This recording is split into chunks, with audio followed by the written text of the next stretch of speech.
perguntinha rápida. Manda. Pode.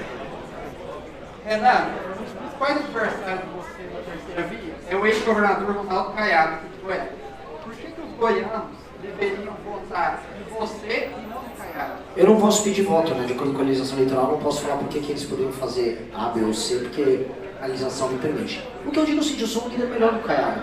E digo ainda mais, quando o Caiado me seguiu, que foi no impeachment da Dilma, e ele era oposição ao PT antes, deu certo, a gente derrubou o PT. Acho que o Caiado tinha que vir na minha, tinha que me apoiar no presidente da República. Sou um líder melhor. Quando o bolsonarismo estava no poder, eu não me calei, diferente dos demais, e isso mostra porque eu ultrapassei todos eles nas pesquisas.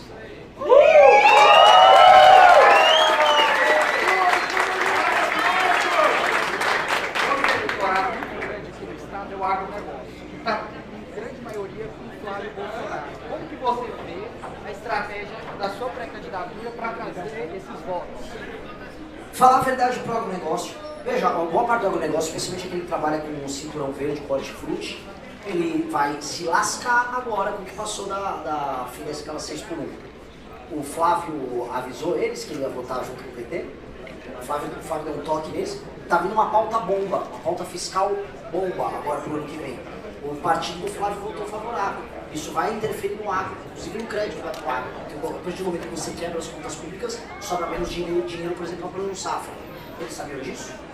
O Flávio consultou o agro.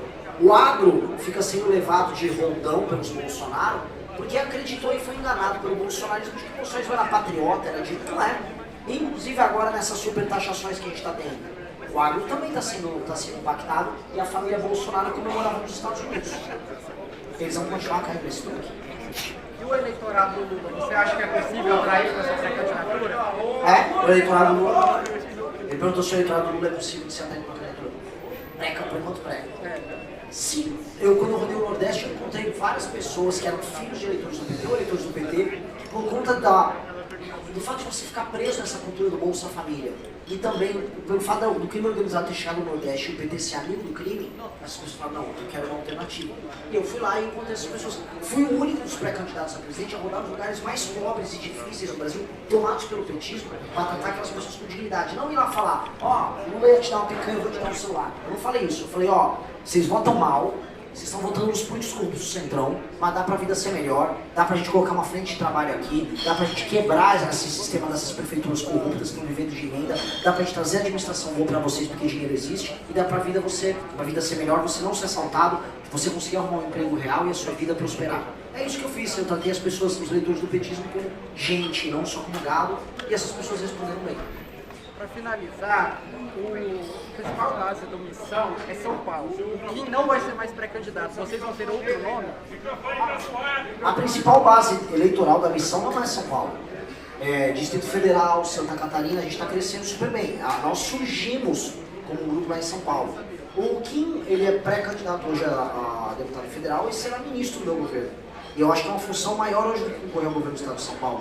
O Kim tem que montar uma espécie de uma startup no Palácio do Planalto para administrar o Brasil ao meu lado. E todas as vezes que eu trabalhei com o Kim assim, junto, foi sempre muito bom. A gente derrubou o governo, o PT tem péssimas memórias disso, então vai ser muito legal trabalhar com ele. Mas vai ter nome para São Paulo? Teremos nome em São Paulo também. Valeu. Muito obrigado.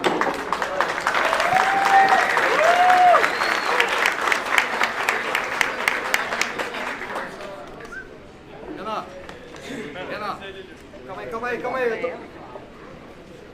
É com o Pedrinho as perguntas. Pessoal, uma dica. Perguntas. Tem muita gente que vai, eu vou contar uma história, eu quero fazer uma declaração. Cara, façam perguntas que em respeito às outras pessoas. Tá? Então vamos lá. E sejam rápidos nas perguntas, por favor. Só um preâmbulo.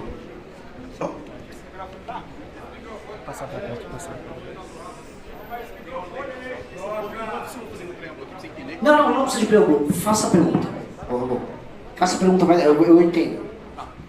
Como você pretende lidar com o Deep State brasileiro, que tem meios disponíveis para cumprir as suas ameaças quando sua agenda de corrupção, quando sua agenda de limpeza do Estado de colarinho branco, limpeza do crime organizado, começa a tocar esses agentes que dispõem de meios, começa a ameaçar, por exemplo, sua família? Como você vai reagir diante disso?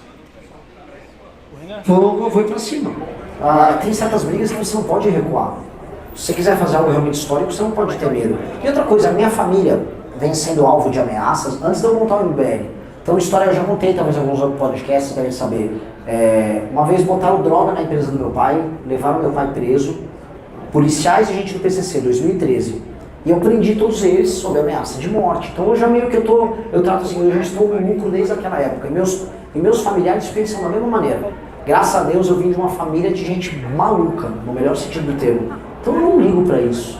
E assim, haverá respostas deles? Sim, sabotagem ao governo, haverá. Haverá, vamos dizer, movimentos internos dentro do judiciário para isso? Sim. Mas para isso nós vamos ter 4 ministros do STF a serem nomeados pelo nosso governo. Para isso nós vamos ter uma bancada muito firme na Câmara dos Deputados. E para isso vai ter um presidente da República que vai saber se defender publicamente e denunciar esses caras. É guerra. O que eu concordo com você é guerra. O que eu não concordo é, mas é inevitável que eles vão. Não é inevitável. Vamos para a guerra, vamos tentar ganhar. É isso.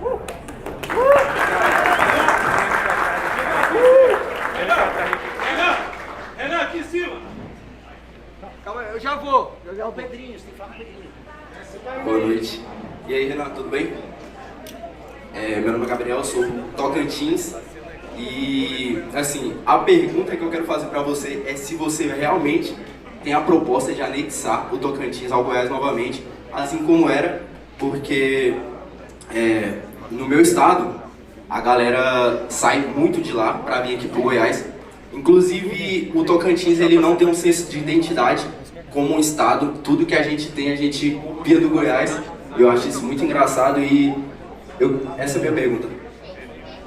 Essa foi uma provocação que eu fiz logo no começo da minha pré-campanha, que eu deixei também pro Acre, pro Amapá, que é estados que foram criados de maneira meio artificial, que aí passam a dispor de 3 senadores, no mínimo 8 a 9 deputados federais, orçamento federal para sustentar a Câmara, as assembleias, e aí o que eles produzem é apenas corrupção. E o pessoal de Tocantins me respondeu assim, mas e o Rio de Janeiro?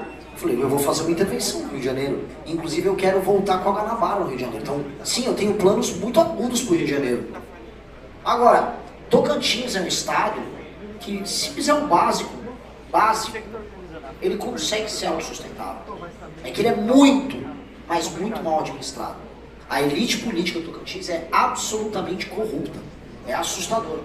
E aí é uma daquelas criações que houve naquela transição ditadura e regime democrático, que a gente fala, mas 3 senadores, tanto deputado federal, o que o Brasil ganhou? Porque, com certeza, o estado de Goiás, e vejo, mesmo com as administrações ruins que tiveram aqui, se auto-administra melhor. E nós não temos o peso de ter uma massa de corruptos como tem hoje na elite tocantinense. Lá tem o que? O Irajá, tem a Cátia Abreu. Cátia Abreu. Não é exatamente uma galera incrível, né? Vamos combinar. Mas o ponto é, com a lei de responsabilidade gerencial, que a gente vai passar para municípios e estados, a gente vai ter um sistema de metas na administração pública que vai punir as elites locais que não atingirem o mínimo de desempenho nas áreas que precisam ser atingidas. E aí eu creio que isso pode educar as elites locais, mesmo de estados hoje pouco produtivos. Posso dar mais um ponto? Ele quer perguntar de novo. Calma aí, é que tem muita gente Pra perguntar. É, Inclusive, daqui a pouco eu vou subir aí em cima e hoje vão ter que ser poucas perguntas que vocês vão ter o privilégio. Já já o Renan vai tocar uma viola caipira pra vocês. Então vamos fazer rapidinho aqui pra gente continuar. Vou fazer uma aqui, mais 2 ali em cima. Boa noite, Renan.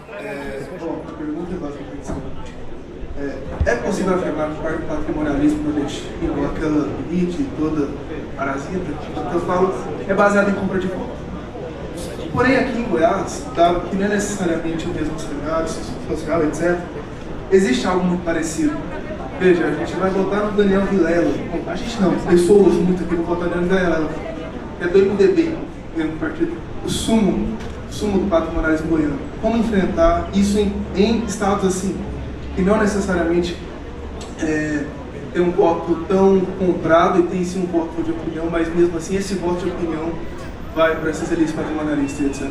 As eleições municipais no Brasil, em quase todos os lugares, no Brasil inteiro, são muito patrimonialistas, eles têm compra de voto, eles têm computação, tem tudo. Por exemplo, meus pais moram numa cidade muito boa no interior de São Paulo que chama Vinhedo. Vinhedo? Pedrinho, você tá com... Então, Vinhedo tem um IDH super alto. Tem indústrias em Vinhedo, condomínios, e tem compra de voto até em Vinhedo. Então essas coisas acontecem no Brasil inteiro. Eu acho que é um misto de criminalização pesadíssima da compra de votos, da cooptação durante as eleições, durante o mandato. Isso vai ter um efeito político muito grande. E o efeito cultural que a lei de responsabilidade gerencial vai gerar nesses municípios e estados. Que é a ideia de que se o prefeito ou o governador, mesmo populares, não cumprimenta, ele não vai poder se reeleger. Pelo contrário, ele fica 8 anos inelegível. Eu acho que isso começa a impor ao eleitor, inclusive, uma cultura nova. Porque hoje, como está, a democracia patrimonial brasileira não está fazendo bem para ninguém. É isso. Renan, em cima, Divino, ex-prefeito de Indiara por 2 mandatos, faço a pergunta para você. O Brasil, em 1950, os ingleses começou os trilhos, né, no país inteiro. E tem trilho parado até hoje em Rondônia, né, em vários lugares do país que não desenvolveu. O que você fala sobre as ferrovias do país? É um problema de infraestrutura. O problema todo de infraestrutura no Brasil, que não é só a ferrovia, é rodovia também, é hidrovia, são portos como um todo, a infraestrutura de energia elétrica, de linhas de transmissão. O Brasil é um país que parou de aumentar sua infraestrutura no meio dos anos 70.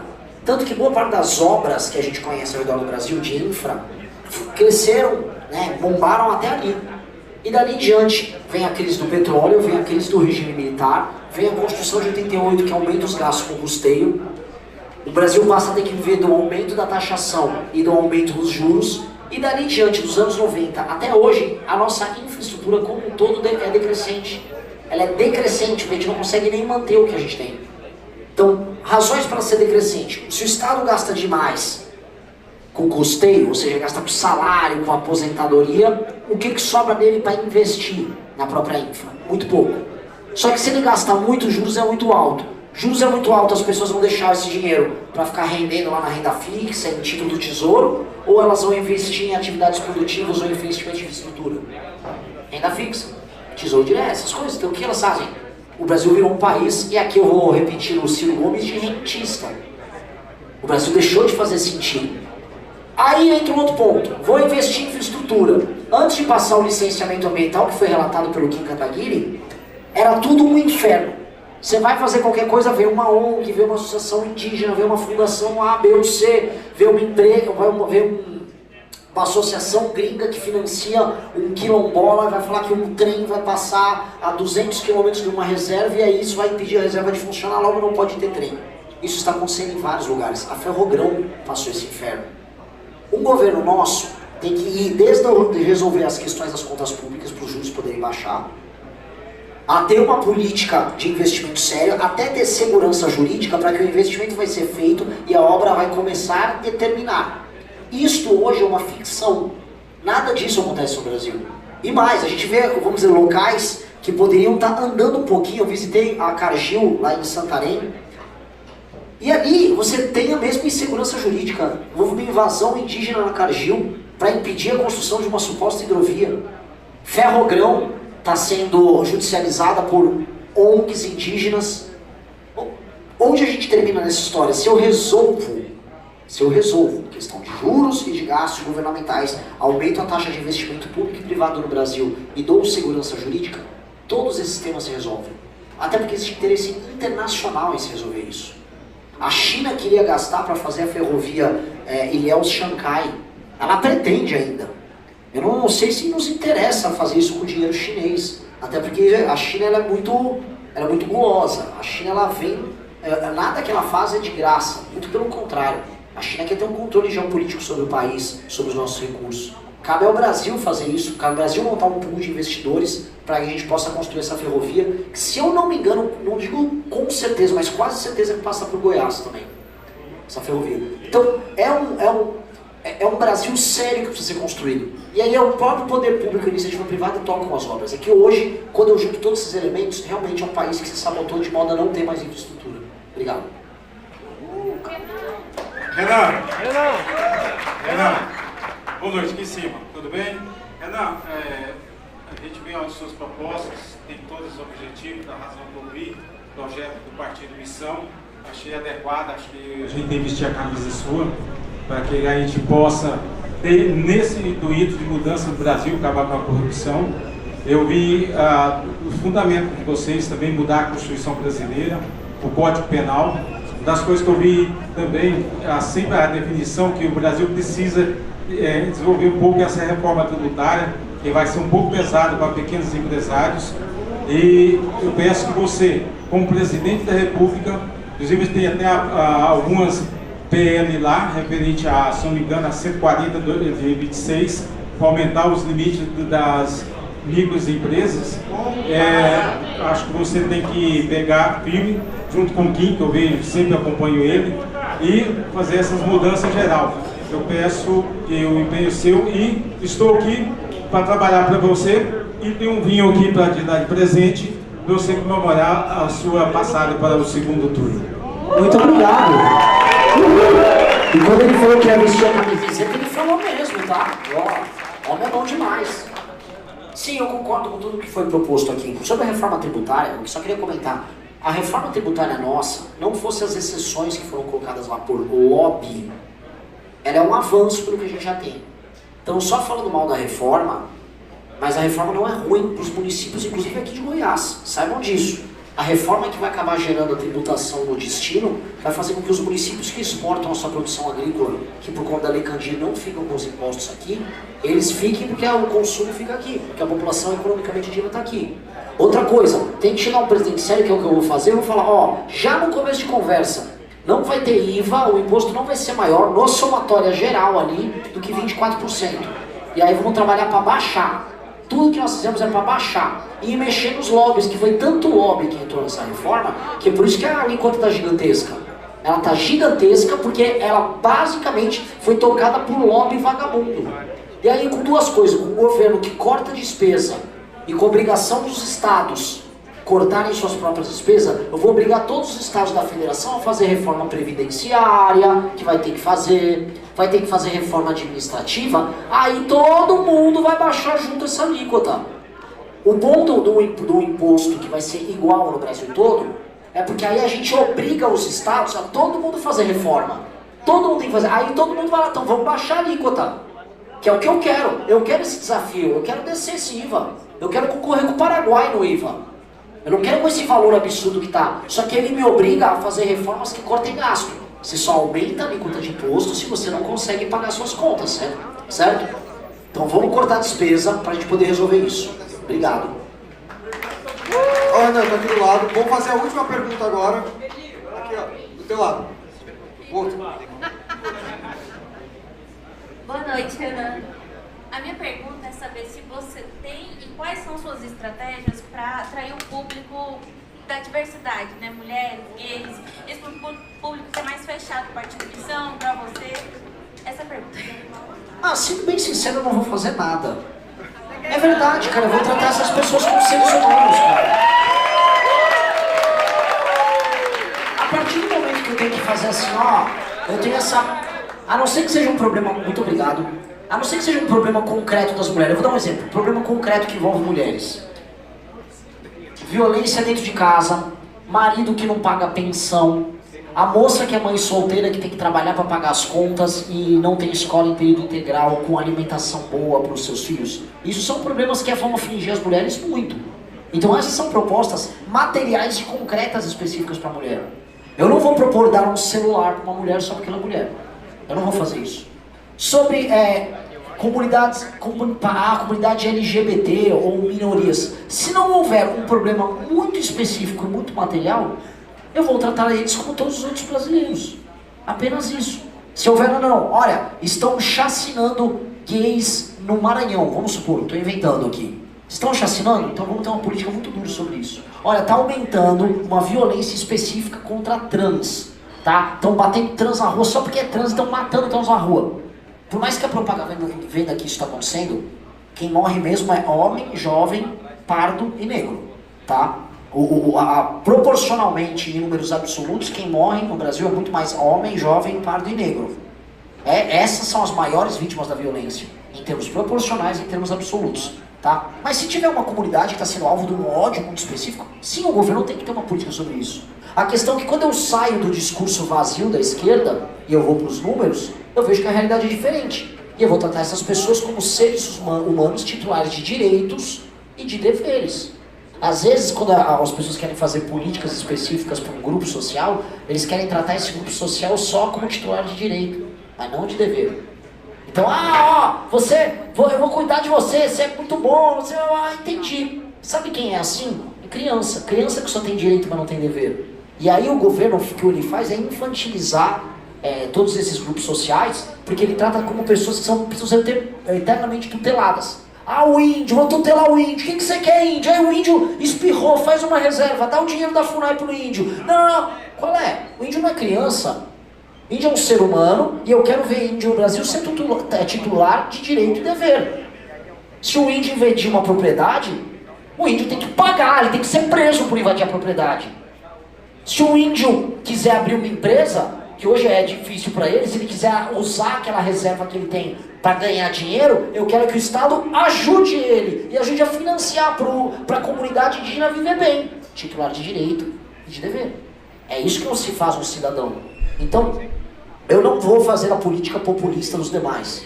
Até porque, no fundo, a pessoa que está disposta a votar num político só por causa disso, ela já não vai votar em mim. De nenhuma maneira. Ela já não vai gostar do que a gente está falando. Porque essa pessoa, no fundo, ela só quer uma migalhinha ali. E aí já vai ter um político melhor do que eu para fazer essa política. E eu tenho certeza que as mulheres brasileiras, do que as pessoas... Assim, eu vou dar um exemplo. Jovens gays ao redor do Brasil, eles já gostam das minhas propostas. Eu não preciso falar com eles de uma maneira diferente. Não preciso. Eu preciso tratar eles como pessoas respeitáveis que são titulares de direitos e deveres. Então, eu acho que a gente não precisa se preocupar com isso. Eu não acho que essas políticas que a esquerda faz, elas são eficazes no longo prazo. E eu acho que, inclusive, é uma canseira. Até uma coisa pra vocês anotarem. O próprio Caetano Veloso, outro dia eu vi o Gregório do Vivier, estão tirando o pé do discurso woke. Porque eles viram que o negócio foi longe demais e não deu em nada. Deu uns privilégios, o fulano foi preso porque não usou o pronome, mas não gerou um país melhor, não gerou um país inclusivo. Até porque os nossos problemas, pobreza e violência, eles atacam a todo mundo. E eles não são resolvidos por conta desse discurso vazio. Obrigado. Tem mais pergunta aí, Rodrigo? Mais umas duas? A galera aqui tava... Pera.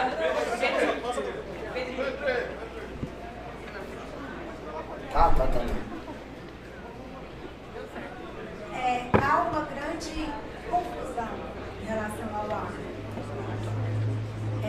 Eu não tenho uma pergunta. Eu quero que você resuma a economia agrofamiliar e algo de grande demanda, que é o maior PIB do país, o maior PIB do Estado. Esclareça isso. O quê? Não entendi a pergunta. A economia agrofamiliar e algo de grande demanda, que é uma o agro mecanizado industrial grande com a agricultura familiar. Sim, justamente. Mas a diferença é bem clara. O modelo da agricultura familiar, ele contrata mais pessoas, ele tem uma demanda por mão de obra maior, ele é justamente o que está quebrando mais. A maior parte das recuperações judiciais, a maior parte dos problemas de crédito é com o pequeno agro. Os cinturões verdes, que contratam muito por conta da agricultura, e a maior parte da comida que é colocada na mesa vem da agricultura ou familiar ou da agricultura oriunda desses cinturões verdes. Então, essa agricultura, ela tem um perfil. A agricultura do agro, que é um agroexportador, que é fundamental e importantíssimo, tem um outro perfil. E eles têm que ser tratados de maneiras diferentes e entendidos de maneiras diferentes. Hoje, o pequeno agricultor, eu visitei isso, eu vi agora no Rio Grande do Sul muito. Esse cara é o cara que está quebrado. A gente está tendo um surto, não sei se vocês estão acompanhando, não sei se chegou aqui na mesma intensidade, mas o surto de recuperações judiciais do pequeno agricultor, cara, tá assustador. Algumas regiões do Brasil, a coisa assim, as pessoas estão desesperadas, porque elas assumiram dívidas, essas dívidas não estão conseguindo ser arcadas, você tem flutuações nos preços, você tem problemas internacionais, tem problemas climáticos, está vindo um El Niño novo aí, que vai impactar a produção desses pequenos, e eles não dispõem nem sequer dos ativos dos grandes para poder sustentar no longo prazo o endividamento desses. Então a situação deles é muito complicada. Bem diferente. Então são situações diferentes. Por exemplo, uma região como a região Nordeste, em que eu preciso aumentar o número de pessoas empregadas, vai ser com o cinturão verde. Porque o número, volta a colocar, o agro, podemos chamar de familiar, ou agro baseado em pequenas propriedades com alta intensidade de mão de obra. Por exemplo, o cara que vai plantar hortaliça. A hortaliça que vai parar num Ceasa da vida, que vai parar num supermercado.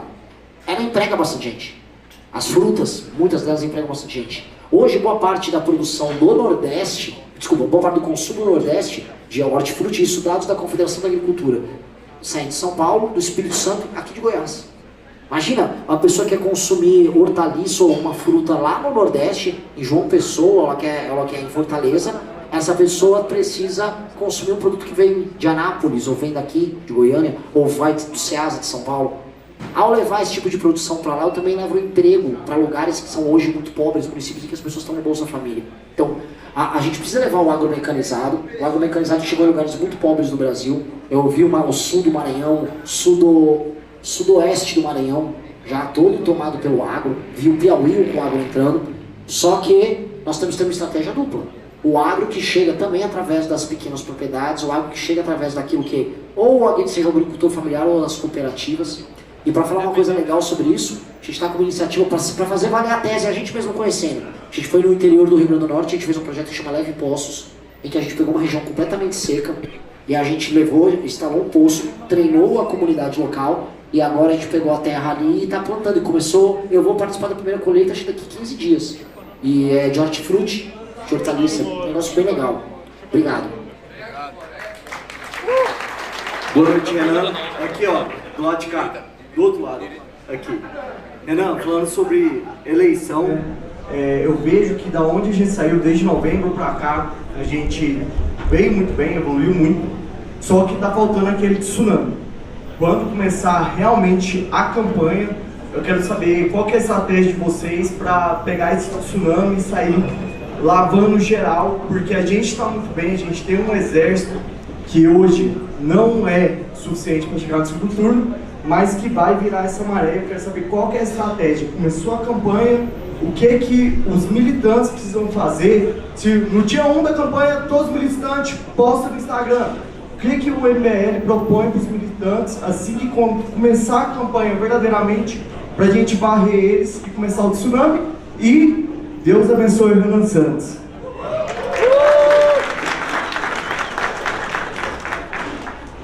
Essa aqui, a gente precisa entender, né? Você falou quase como estratégia militar, a gente tem que entender o terreno e o momento dessa guerra. Essa aqui é a eleição mais fria desde 2010. 2010 foi uma eleição que quase vocês não se lembram, foi o Serra contra Dilma, ninguém deu bola, Dilma ganhou fácil. 14 já foi um pau, morreu o Eduardo Campos, o Aécio quase ganha, 18 teve facada, 22 polarização. Então, esta aqui é a eleição mais fria desde 2010. E o que significa? As pessoas não estão falando de política. E isso é até uma boa notícia, porque até agora, metade do ano, o que eu pude perceber rodando no Brasil é que os exércitos do Lula e os exércitos do bolsonarismo estão mortos. Ninguém consegue defender com tesão e com energia os candidatos deles. E isso deu tempo e espaço para que nós pudéssemos crescer e criar nossa base militante, que já é maior do que a deles. Base militante, com energia, com vigor, com vontade e com orgulho de defender aquilo que acredita, somos nós. Nós somos essa base. Nós temos essa força. Isso tem um poder de multiplicação gigante. Vai começar agora o período em que, já que acabou a Copa, hoje, nós podemos agora falar de política. Então a atenção das pessoas para o calendário eleitoral vai ficar muito, muito maior. Agora, a sua avó vai te ouvir, o seu tio vai te ouvir, os seus amigos, os seus colegas vão começar a te ouvir. E nós temos um exército maior e mais motivado. O que fazer? Divulga o vídeo, divulga os conteúdos, cola o adesivo, conversa com os amigos, monte grupos de WhatsApp, faça o trabalho orgânico, porque o tsunami, isso é diferente do tsunami. O exemplo melhor é de um vulcão, porque o tsunami você vê a onda vindo, o vulcão ele vem de baixo para cima. Então quando ele vai para a erupção, as pessoas veem, nossa, está tendo erupção no vulcão. Mas aquilo lá veio lá de baixo, assim, centenas de quilômetros abaixo da Terra, vem lá do magma. Ou seja, algo subterrâneo está acontecendo, está fervilhando sem que a imprensa veja. Ninguém está vendo, então é um vulcãozinho só com uma fumacinha. Agora é o momento da gente terminar de acelerar esse processo para o vulcão eclodir. E aí quando ele eclodir, nossa, o que está acontecendo? Meu Deus, vocês viram? Assim, tem que ser cuidadoso aqui, né? Muitas pessoas nos divulgaram pelas cidades de maneira muito autônoma, né? Muitas pessoas colaram fotos. A campanha Quem é Renan foi uma campanha que as pessoas fizeram. Então isso está acontecendo. Só não está maior porque as pessoas não estavam falando de política. Agora elas vão. E aí haverá um elemento que vai mudar tudo, que é a percepção do eleitor antipetista que o Flávio vai perder para o Lula. Essa percepção ela vai se cristalizar agora que está indo para a eleição, e aquele bolsonarista que estava meio alienado, que só falando, é mentira, daí a Globo que está mentindo, ela vai ver, putz, acho que o Flávio perde para o Lula. Quando isso acontecer, ele vai procurar um eleitor, e a partir do momento que ele procurar um eleitor, procurar um candidato, logo estará você, todos vocês, aptos a apresentar o melhor candidato, e vocês terão melhores argumentos, vocês terão melhores conteúdos, e aí vai caber a mim gerar esse material para que a gente pense as eleições. E ela vai vir através do convencimento de vocês. Pensa assim, batendo 10, 12% da população, se esses 10, 12% serem altamente quentes, né, altamente convincentes, se eles, cada um desses 10% convencer mais 2 pessoas, a gente bateu 30, já estamos no segundo turno. Acabou. A gente só precisa fazer 30% para ir para o segundo turno. Foi para o segundo turno? Acabou. Vou repetir. Acabou. A eleição, na verdade, é até menos, né? Porque se o Lula vai fazer 40 e poucos %, a gente precisa aí de 27, por aí. Lula acho que vai com uns 40 e poucos % no segundo turno, então a gente precisa de 27%. Esse é o número. Gostou do corte? Se inscreva para continuar acompanhando o nosso canal e não perder nenhum vídeo, e fique com minhas recomendações de outros cortes tão bons quanto esse. Até logo!